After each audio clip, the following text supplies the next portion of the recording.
I think it's in my family. My father was a pilot. I've always wanted to be a pilot since I was a young kid, so I just pushed on, and here I am. My father was an Air Force pilot, served in Vietnam and Southeast Asia when I was a little kid. I did feel a lot of connection, particularly when we did what was called Sandy missions, which were a mission that we practiced to do to cover a downed airman. For instance, in combat, if an airman was shot down, Sandy pilots would go and protect him and pick him up with helicopters and stuff and search for him and find him and all that. And my father actually did that mission in the A-1 in Vietnam back in 1967. So when I did it and walking out and flying that same mission, doing those same kind of that training was just, that was amazing. That was a big connection. I felt a big connection, with my father.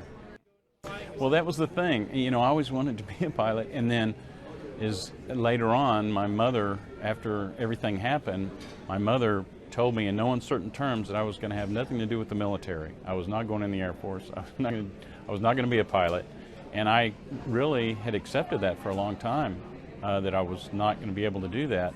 And then later, when I got a little older and realized that, my decisions had to be my own, I followed the dream, that's what I wanted to do, and I worked like anyone, worked hard to get there, and it worked out. I was 5 years old. 1967, it was January of 1967. The last time I saw my father, I was 5 years old, and that was at Love Field in Dallas, Texas. I've been told that we're very similar personalities. We're the same build, same height, same everything. My mother always said that our hands were exactly the same.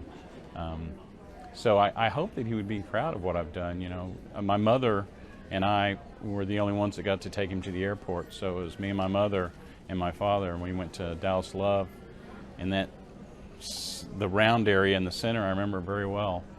And we took him there, and then he deployed in January, and then in May is when he was shot down.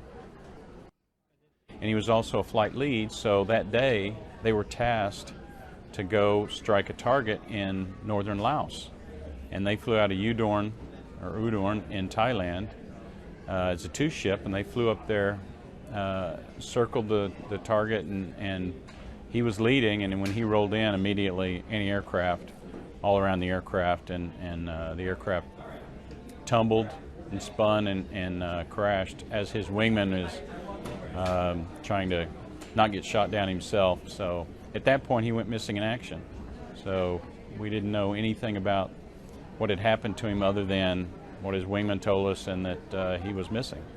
And that went on for a long time, obviously. It put the family in a state of limbo, and when you're in that state of limbo, and in this situation during the Vietnam War, your job and your duty as a family and as a child is to have hope and to create a positive attitude and maintain that hope. No matter what you hear, no matter what anybody says, you have to maintain that hope. And as a kid, what you really think is, if you don't do that, you're somehow going to be responsible for him being lost.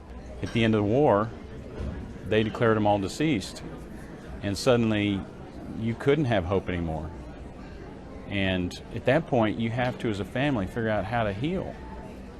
And that's what we did. We tried to heal.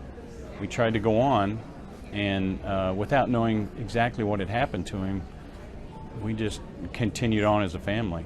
The Air Force, there's a mortuary guy that calls you, and he actually warned us. He said they had been searching in my dad's crash site area, and they said, we did find human remains, so there's a chance, that it could be your father, and we will know, and probably it was a month, I think, until we knew. Everything was taken to Hawaii, and forensically discovered that, yes, indeed, they called us back and said, yeah, we have identified that those remains are your father's. It's a surreal experience because, I had accepted that I would never see that. I would never, during my lifetime, that he would come home, that it was, he was lost forever there. But it's an amazing thing that now that he's coming back, for the family, that means a lot to us. It means means a whole lot to us. He deserves it, and so does every serviceman, every service woman that is sent to fight for us. They deserve that, to know that if they go to fight, that and the worst happens, that their country won't leave them and forget them. And as Americans, we have to strive to bring those people home. They deserve that, and it's the absolute minimum of our dedication to them, I think, that they can be confident knowing that we're going to bring them home.